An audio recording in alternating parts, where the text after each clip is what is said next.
Yo, what is going on, homies? It's your boy Stumped back for another OPTC video, and in today's video we are taking a look at the new Kizuna Clash versing buggy that is about to drop in just over a day's time on OPTC Global. So we are finally getting a new Kizuna Clash, and this one is against Buggy. So it drops on January 7th, which is tomorrow, and goes until January 13. There are some notable features, basically just telling you guys what's in each box if you guys want to check that out. So Margaret, Fun with Sand, is back as well. She's a really good support unit, so make sure you pick her up, as well as the limit break materials for Marco Ace if you haven't finished them, or the limit break materials for Luffy and Hancock, which no one has finished as they've only been out once. So we do have some powered up characters. We do have the new Alvida, the limited rare crit that's coming out. We do have this Hatchan, who is going to be farmable as of today when Alvida's banner drops. Then we've got the Boa batch. We've got the free-to-play versions that came out. We've got Enil, who is the Rumble unit. We've got the new 6+ Jinbei. We have Flampe, who's also from that Summer Girls event, and then we have Odin and Roger, who are also boosted as well because they are the new units, right? So restricted characters are the same. So that's basically the information on the Kizuna Clash. Now I have 2 teams for each variation for you guys, and hopefully that way you guys can make some teams, get some high points, and get as far as you can in the Kizuna. So let's take a look at the teams. So the first variation of Buggy we're going to talk about is the INT Variation. So for the INT Variation of Buggy, he gives us 15 turns of cooldowns for our Free Spirit, Fighter, and Slasher units. He then puts up a 4-turn 12 hit barrier and 4 turns of defense up. So with this particular team here, we are going to be using our Otama unit. Otama is going to be reducing that defense up, but I'm not sure how big that defense up. I don't know if it's like that detrimental. So if it isn't, we'll probably replace Otama with someone like the new Rayleigh for a color affinity booster on this particular team.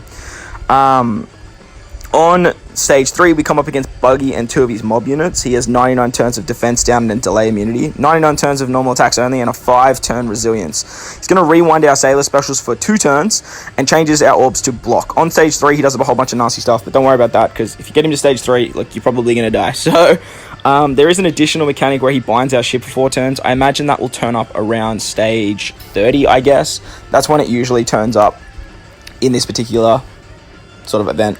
So once we get to the Buggy stage, what we're actually going to do here is we are going to use our Boa special. Now, Boa is going to roll our specials forward by 2 turns. That way our entire crew can have their specials back. We then have Sabo.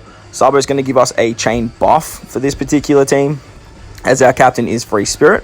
Then we can use our Law special. Law is going to turn our block orbs into matching, as well as give us an orb boost and a chain lock. Finally, we have Mihawk Perona to give us a conditional boost. Now, they are replaceable on this team. You could bring that new Rayleigh for a 2x color affinity boost. Both of them are going to pretty much do the same thing. But I'm just not 100% sure how big that defense up. So I feel like in the early stages especially, you could replace Otama with the Rayleigh anyway, and then just have more damage at the end. But as things get harder and harder, I imagine that defense up is going to get more and more. Finally, we can use our Boa super typing for a 2.5 times attack boost, and basically we've gotten around every piece of all the mechanics besides the resilience. So what we're going to do on this particular team is bring either a friend Alvida. The new Alvida removes resilience by like 7 turns or something like that. She's also a color affinity booster. So if I can find a friend Alvida, I will most likely be summoning for Alvida myself. So finding one shouldn't be that tricky. I may run her as my leader and bring a friend Boa, as Boa probably will be easier to find. Or even you could bring a friend Roger, but that way you'd have to sort of find room on the team for a way to trigger his super typing, where Boa's is much easier to proc. Otherwise, if you do have Boa and you can't find Alvida friends, you can run a friend Shanks crew with this team. Shanks crew's end of turn damage, even though it is only 1, will blast through the resilience that way. So this team should work very, very well. I don't see too many issues, and this is the team that I'll most likely be rocking when I take it on. The next team I have for you guys is a Goldie Roger crew. So this team is very similar to the one that you guys saw previously, but it is a little bit different. Now, this team sort of relies on using Alvida, so you pretty much can only sort of look at this team if you are looking at getting Alvida. But as I mentioned, with this particular team, we can replace Boa with Roger, and then make sure that you put the Rayleigh where the Mihawk Perona is as well. So with this team, we're using the same mechanics of Sabo and Law to get the chain lock, the orbs, the orb boost, the chain boosts. They just work exceptionally well together, especially because their captain is Free Spirit. We do have Rayleigh on this team for color affinity. He is going to be the one that triggers Roger's super typing, and Roger's going to give us that crazy 3 times attack boost, provided we have done 3 million damage with him throughout the run. With this team, we are relying on using an Alvita and a friend Alvita, as we do need the defense removal on stage 4, as well as having the resilience removal on stage 5. But look, that also depends on how strong that defense is. If the defense up isn't very big, you could also always replace the Alvita down the bottom here with someone like Hachan to get the cooldowns as well. The Alvita also gives cooldowns for our crew, so it's very, very important that you either bring a friend version of her or have your own on the team as well. On to the next variation that we're going to talk about today is the quick variation of Buggy. So the quick variation of Buggy gives us 15 turns of cooldown for our strength, dex, and psi units. On stage 2, we come up against Jinbei. Jinbei has a 4-turn 2-hit barrier. Perfect hit barrier, sorry. And 4 turns of damage threshold. So this is where the Neo Hachan is going to come into play. I've just got this Hachan here as a placeholder. He's going to remove that threshold that gets inflicted on stage 4. And Jinbei's also going to shuffle all of our orbs to one of each type, just exactly like the V2 Jinbei special does. So you could run V2 Jinbei as your captain here. He's kind of built for this particular piece of content, and he's also boosting this event. But what Jinbei, the enemy Jinbei, does, he also locks our captains and regular orb of sailors into like that perfect like hit barrier. So it's fairly annoying because we do have to break that barrier, but with the 2-turn perfect using the Hachan special, we can get around this. Once we move into the final stage against Buggy, he has 99 turns of full immunity and normal attacks only. He gives us 5 turns of special bind and 4 turns of a chain down. He also has an additional mechanic where he makes color orbs badly matching for 4 turns later on, probably around stage 30 as I mentioned in the Psy clip. But to get around this, we have Garp here. Garp is going to give us a chain lock as well as remove the special bind. Then we've got Laffy on this team. Laffy is going to trigger the super typing of Kid, as well as be our orb booster for this particular team. We have the free-to-play Clash Judge, who is our color affinity booster. He's going to boost Dex color affinity by 2 times.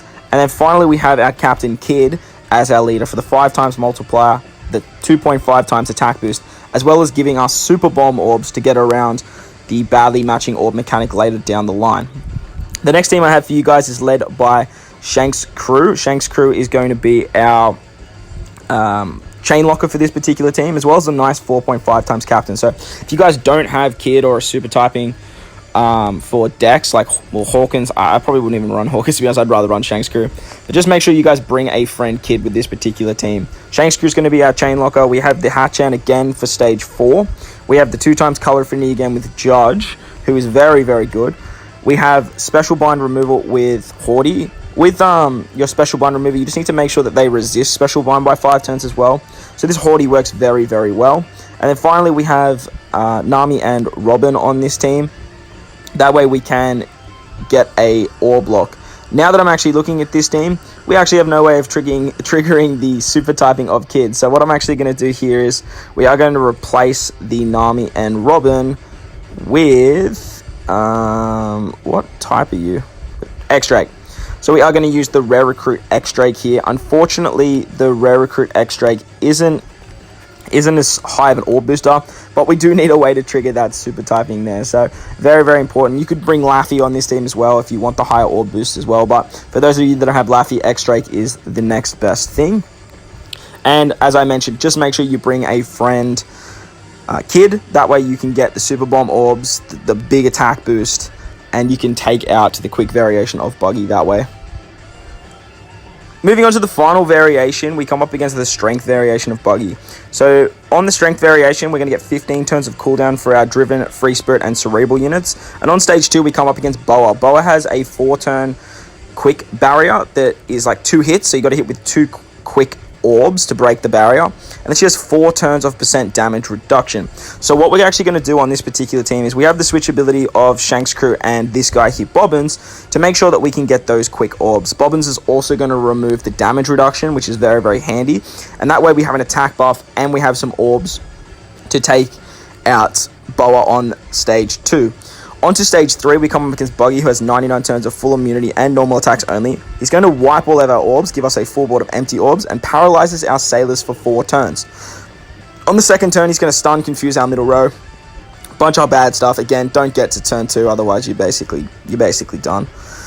Finally, his additional mechanic is he's going to despair our captain for 8 turns. So I imagine that's going to pop up around stage 30, as I mentioned in the last 2 variations. But the way we're going to get around Buggy here is we are utilizing the support of the Margaret, who will be back in the chests as you make your way through the Kizuna. So make sure you pick her up and max out her support. She goes on any quick unit and gives them a quick orb on the final stage. Because of that, we can actually use the special of Pudding here. Now, Pudding is going to turn all of her orbs into the orb that she has. And because it's a quick orb, she's going to give our entire crew a full board of orbs, which is really, really handy. She also removes Despair, Bind, and Paralysis by 4 turns. So she's going to remove the Paralysis for us, and then she's going to also help with the Despair when we move into the later stages as well. When we move into the later stages, we do need to remove 2 turns or 4 turns more of Despair, and that's where Okiku comes into play. With her double special activation, she can remove 4 turns of Despair, as well as being our color affinity booster for this particular team by 1.75. Very, very handy. Next, we can utilize Shanks Crew. Make sure you are in the blue variation when you use their special.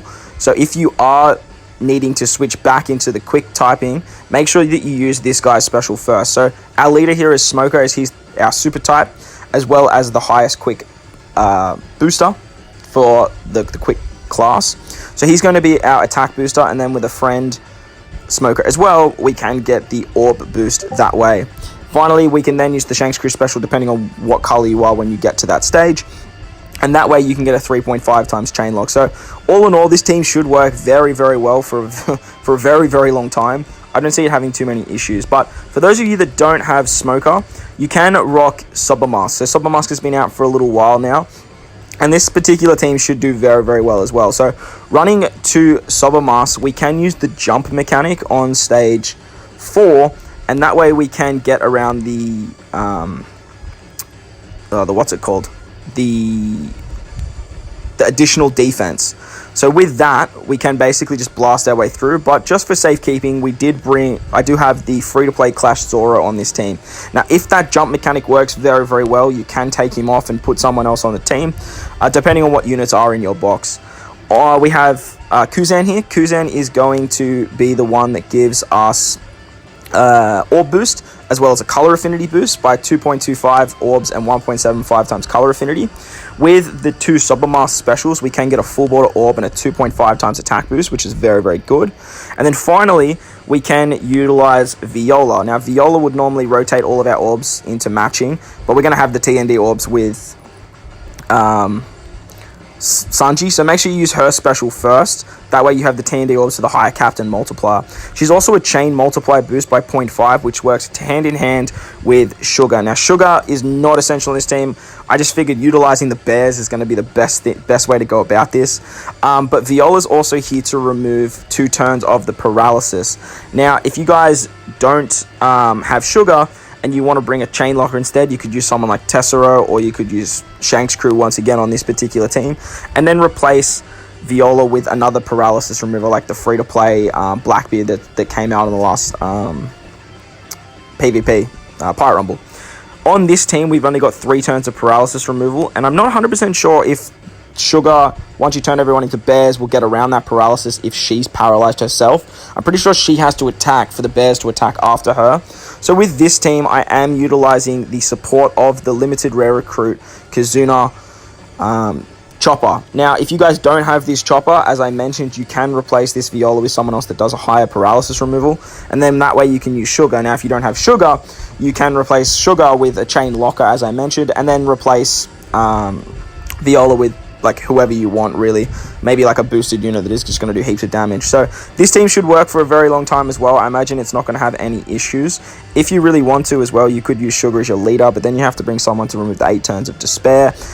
So utilizing the jump mechanic of Sanji should work very, very well. So there you guys go. They were my 2 teams for each variation of the Kizuna that is coming up, starting in just over 24 hours time now. So I hope you guys enjoyed this one. If you did, make sure to belt that like button, and if you want to stay up to date with more OPTC content I post, hit that big red subscribe button too. But guys, most importantly, enjoy the rest of your day.